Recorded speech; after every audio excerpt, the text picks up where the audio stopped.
So, what's your bread and butter? Oh, I I have that saying a lot in my Really? daily. Yeah, so my bread is, big tree jobs, Okay. having to climb to either trim or remove the trees Yep. and doing big stuff, big pieces of wood, Okay. big danger, big headaches. And the butter is the little stuff, little trims, bushes, Okay. you know, we don't do anything on the ground like lawns or anything, but smaller trees, stuff we can get from the ground with pole tools, trimming Yep. hedges we'll even do. The small jobs are the butter, but the bread is the big jobs for sure. Okay. Brilliant. That's actually a good answer. Probably because you've done it before. So, what's your company name? Marley Turner Tree Service, but I'm thinking about rebranding maybe. So, and then you're Marley. Marley. Why do you want to rebrand? I'm having more people come work for me and they're professionals themselves, Yeah. and uh I don't like having to work under I never liked having to work under somebody else's name when Oh, I was sure. a professional. And now that I'm getting a crew of professionals Yeah. working with me, it just seems like maybe I should have a company name instead of Yeah. just Yeah. doing business under my own name. Yeah. Okay. So, getting a team together and getting Yeah. them working under. Do you have any name ideas you're masterminding? Oh yeah, I do. It's kind of a complicated story, but my dad, who's no longer with us, Yep. he was from the deep south, and he always would talk about, molten gator. Okay. And he explained it one day. There was old Cajun for badass. I looked it up after his passing, and on Urban Dictionary, it says it's equivalent to, pardon my language, 10,000 motherfuckers. I'm thinking about maybe rebranding to Molten Gator Tree Service. I like that, dude. Yeah, I do too. I do too. And, I have a million things going on, and the guy that is my lead, my right hand man at work, he is, well, to put it in other words, he's a mountain gator. Hell of Okay. a tree climber. He's third generation tree climber, Jared Teeters, but he's a mountain gator himself. So It's kind of just like an intense job to climb up a it tree and is, literally cut it it down is from the top. very physical. I'm not a great climber by any means, but I get up there and it is hard. It's Yeah. hard work. He makes it look easy. He's got to be like part squirrel. Yeah. So, what are some of your goals with the company? Like, where are you trying to go? It's a good question. And as I grow this past year, I've gone from, just being the neighborhood guy to being Ypsilanti's, Yeah. tree guy. And there's some competition in town. A lot of competition comes from out of town Oh, into okay. our town to work. But I don't really know. Okay. I don't want to get huge, but more money, more problems. That's the But saying. I gotta be able to grow and make enough money to feed me and my guys. Yeah. So it's a balance, it's a juggle. And when I hit that glass ceiling, I think I might stop before I break it. I don't want to be too big.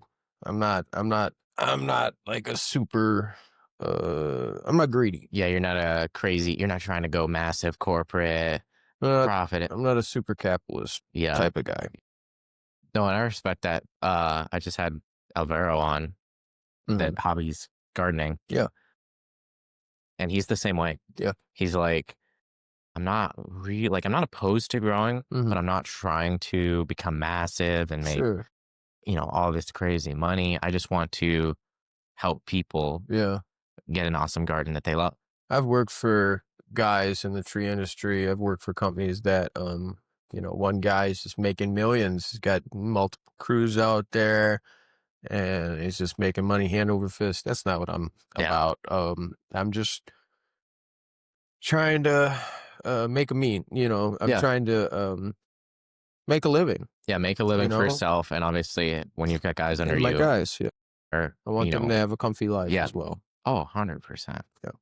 Yeah. We're the same with our technicians Mm. and everybody that's part of a team. We want to be profitable, but the biggest reason is so that we can pay our guys right, so they can have food on the table Mm-hmm. every single month, every single year. And not have to worry about Yeah. paying, where am I going to get the money for my bills? And I think that's something customers often don't realize Mm-hmm. is that, like, as a business owner, you're trying to, like, you're not just charging for the sake of charging. Mm-hmm. You're charging because there's costs involved. Oh, yeah. And people have families. I mean, you have to make money. Mm-hmm. Like, if they're It's tree work. It's not free work, Yeah, exactly.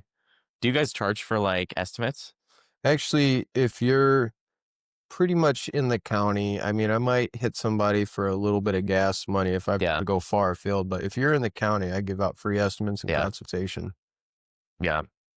Well, we're thinking of doing some sort of fee potentially. It makes sense once you get to the point where you're running around like crazy. Well, we giving got out free time. we got 3 technicians, so 3 trucks on the road, Mm-hmm.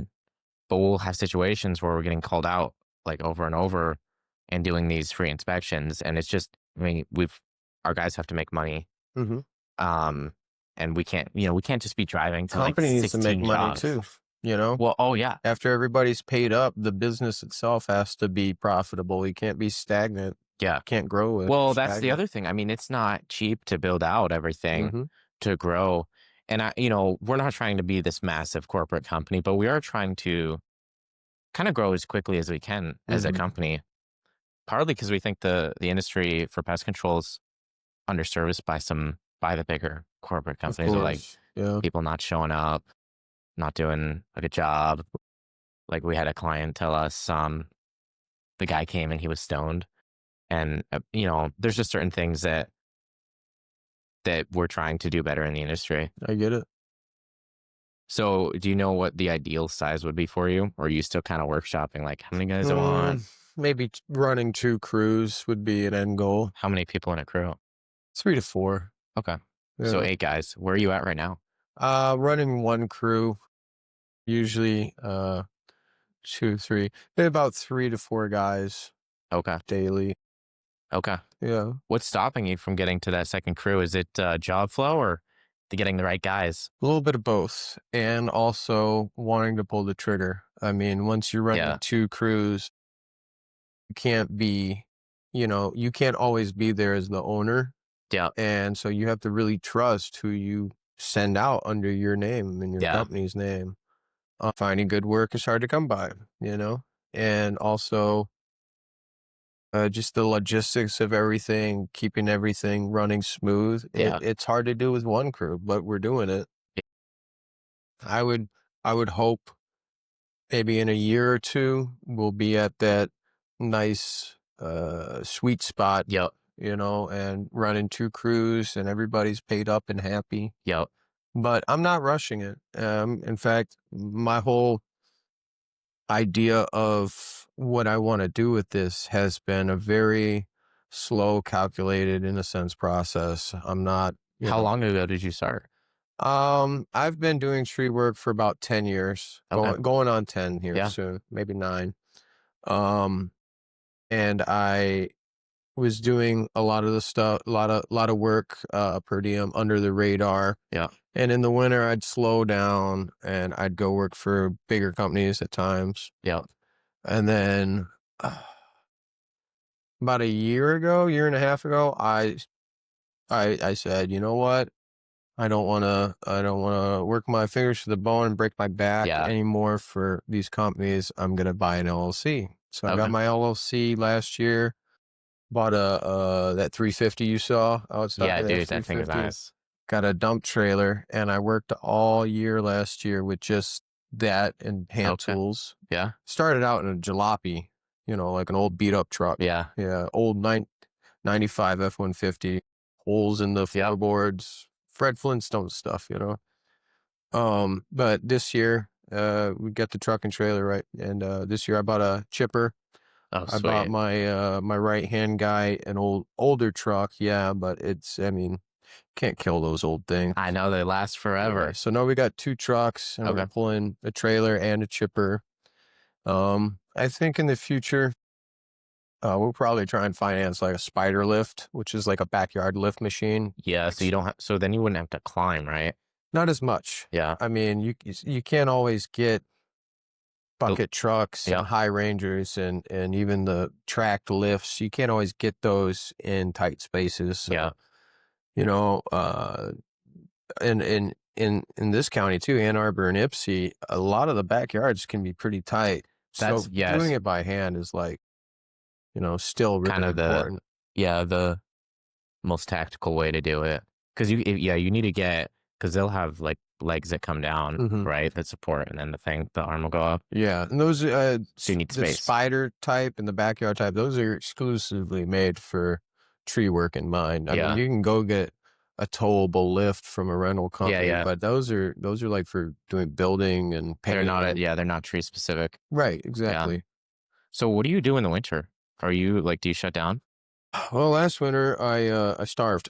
Really? Well, we worked until about Christmas, and then things dried up, Yeah. and actually spent the winter studying the International Society of Arborists textbook, Oh, okay. and I spent a couple months just sitting at my home studying this book, and then in the spring I went out and took my arborist test, certification test, and I passed. Okay. So the winter was well spent, I'd say, even though I didn't have much income coming in. Yeah. Yeah. Well, it slows down for pretty much all home Oh, I services. know. I mean, This winter, I think will be different. We have a pretty big list of yeah. Yeah. people with oak trees that want trimmed. You can Oh, only oh, trim oaks in the cold season when all the oh, bugs are really? dead.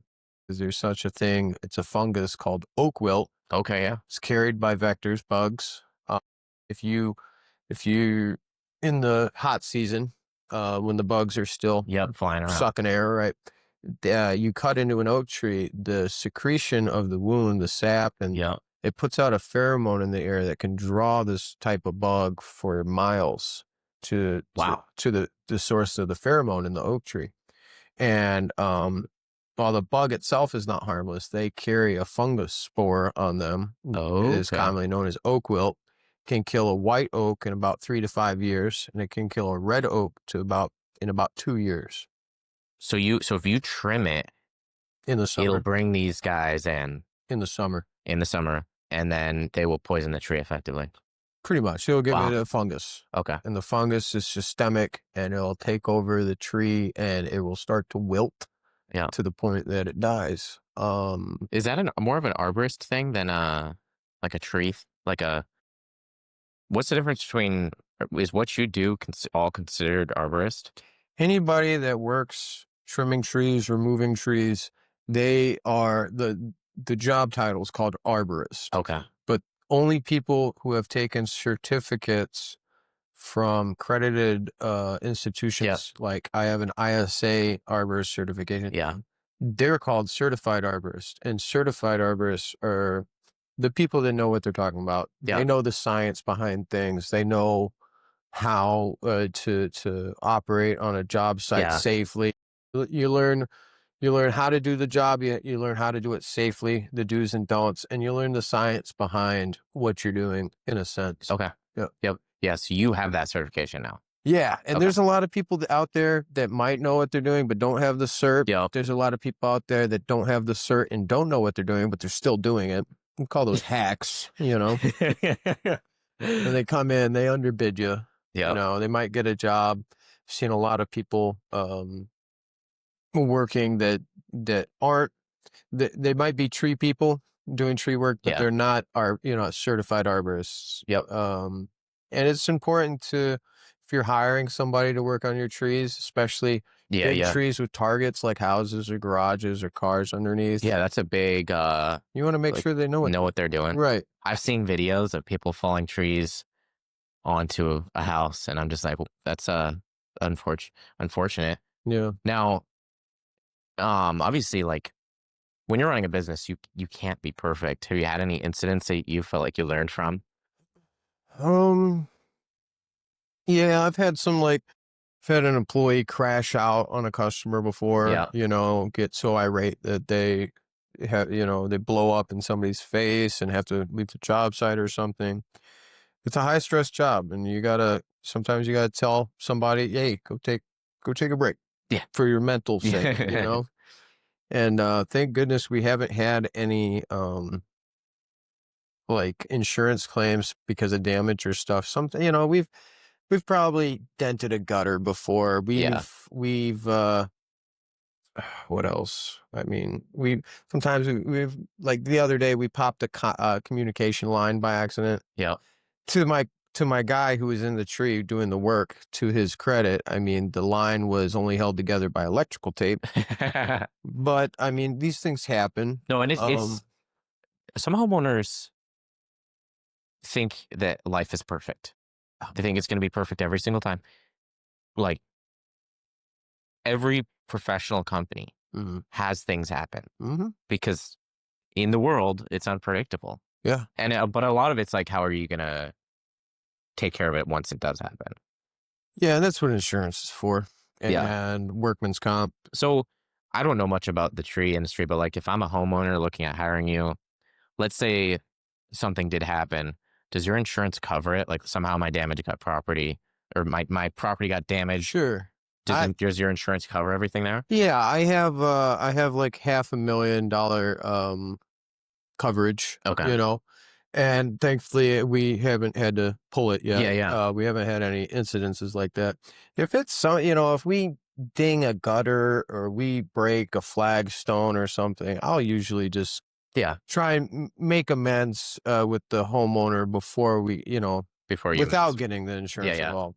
If we end up dropping a log through your roof, I'll probably call my insurance company. But we're professionals and we take a lot of pride in the work we do to the point where we're going to make sure that That doesn't happen. yeah, and crap happens. Things can go haywire in a blink, but a true professional is going to cover every base Yeah. before before it happens, and if it still happens, that's what insurance is for.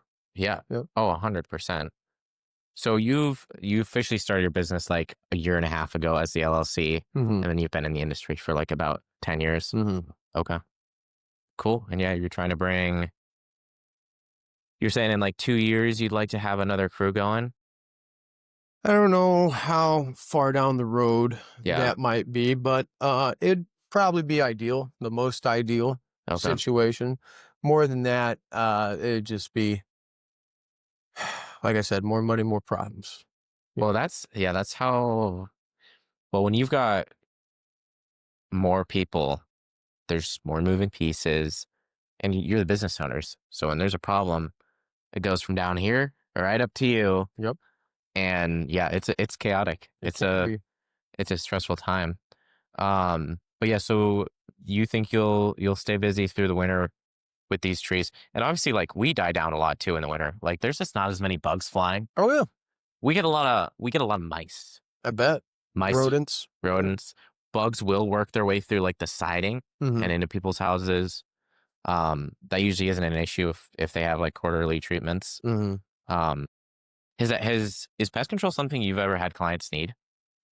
Um, I might have had one or two people ask about it, and of course, I'll refer you to the guys from now on. But no, I didn't know any pest control people, and if somebody asked, I told them I didn't So have anybody to recommend. So, we had when Alvaro was on, hmm what happens with him is he has homeowners call him to fill like groundhog holes, like any sort of critter that makes holes in the lawn. hmm He's called to fix it, but he doesn't do the actual like animal trapping. sure, He actually says he's done some, like he's yeah, tried to help them, but that's a perfect time where it's like we catch the animals, but we're not going to fill the holes. I get It's that not within our like scope. scope of, Yeah, we're more animal focused than contractor focused or hmm gardening focused.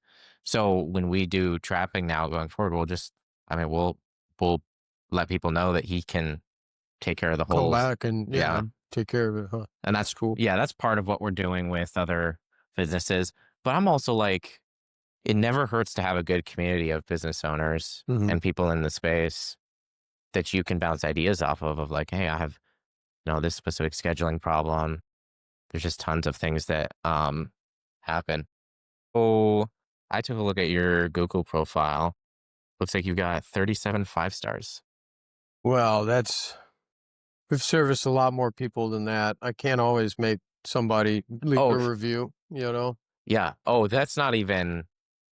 No, I don't even think we've done maybe 400 services Hmm. in last year, and we only have like 140. Right. Yeah, so it's not even a. How many homes do you think you have serviced since starting? Since starting, probably 200-300. Yeah. It's decent. A lot of return customers too. So what are people returning normally? What do you mean? Like, if I get a tree out of my driveway, are they returning for more tree work? Yeah, maybe they have something in the back that they weren't ready to pay for that they have us come back for, or Oh, okay. maybe the same tree. Every 2 to 3 years, you should have if a tree is by a target house or Yep. something. Every 2 to 3 years, you should have an arborist not only maybe do a health prune on it, but get all the water sprouts out of it, the suckers, the little minor branches that Yeah. clog it up. You want you want the wind to blow through a tree like Swiss cheese. You don't want it to catch it like a Oh, sail. That's what makes trees break in okay. storms. So So you almost want to thin it, thinning it out, thin it. core thinning, crown thinning. But yeah, I mean, like every 2 to 3 years, if you have a tree that's close to something you hold near and dear to your heart, like your Oh, sure. bedroom, Your window, right? your windows. You would want not only to thin it out, but a health prune in a sense. You have an arborist go up there, look for Yep. defects, look for cankers, bad unions. A lot of times it's a union that breaks when a Yeah. branch connects to the Oh, okay. Like, yeah. so is that where it would split? A After lot you, of time. well, no, I mean like you got one branch and it splits into two. It's gonna break at that point, or does it depend? Well, think about a trunk, and you have a branch coming off of that Yep. trunk. If that union, if that crotch Yep. of that branch connecting at the trunk, if that's weak, if it has included bark, if it is not attached in the best way It, possible, it could be weak enough to fail at yeah. some point. It could collect water in a sense and form rot Yep. and then fail. Um, And go in your window and go in your window. while you're taking a shower. Right. And you're like, what's that? If you ever go and look at like a nicely well taken care of tree, you'll notice the unions. I'm gonna go out on a limb here and say the unions Go there out on a limb. are gonna be good looking unions. There's not gonna be any defects. It's gonna look, Yeah. you know, strong and healthy at Yeah. that union. Okay. When you get less desirable species, let's say tree of heaven, Lantheus or whatever. If you look at unions on that, they're weakly attached. The way they come off of the parent branch and Yep. stuff, a lot of those crotches and unions are faulty from the get-go. Okay. If you say you have a tree, right, and you cut the top of it out, which is not a preferred practice these days, but Yep. you top the tree, Yep. and then the stubs up there, they're gonna witch's broom, or they're gonna put out a bunch of Yep. I've sprouts seen that. from the stub.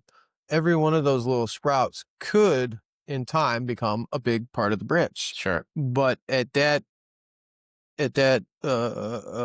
zone where it is growing from, it's never gonna be a strong enough union to support bigger branch. Oh, Like, okay. yeah, so it goes down to the science of the cells that reproduce and start growing, the apical cells that keep growing out, keep putting out new things. If you look at a tree, you'll see what I mean. Water sprouts and stuff are never strongly attached at their Yep. union. You look at a major limb on a tree that's healthy and has a good union. You can see the structure of it. You see it is strongly held. It's in a good position. Yeah. It's growing, coming off of that union in it just structurally makes sense. But you look at other smaller, minor things like water sprouts or new growth off of a heading cut and stuff. It's always poorly Okay. structured, Yeah. Yeah. more likely to break. Yeah. So do you do stump grinding too? I got a guy. Okay. I had a feeling you might. It's like a $60,000 machine. I rather just cut stuff flush and give him a So call. you'll cut it flush, Mhm. and then do you actually call him or do you have the homeowner call him? I put him in touch with the homeowner. Yeah. His name's Mel Martinez. He's done a lot of stumps out here. He's done a lot of work for me. Great guy, really nice What all guy, does he do? and really Just good prices. does he just do stumps? Yes. Does he want to come on? I would love to pass you his Okay. information. Yeah. Yeah. And the accountant you asked about. And the accountant. I need I'll an get you some accountant. phone numbers. Okay. You're hooking me up. Yeah, yeah, Mel's great. Okay. He's a little bit older, but he might take this well. Okay. Yeah. So right now, with where you're at, I'm going to be talking with a lot of people in my position with Honorable Pest Control. Mm-hmm. Is there anybody that I can connect you with?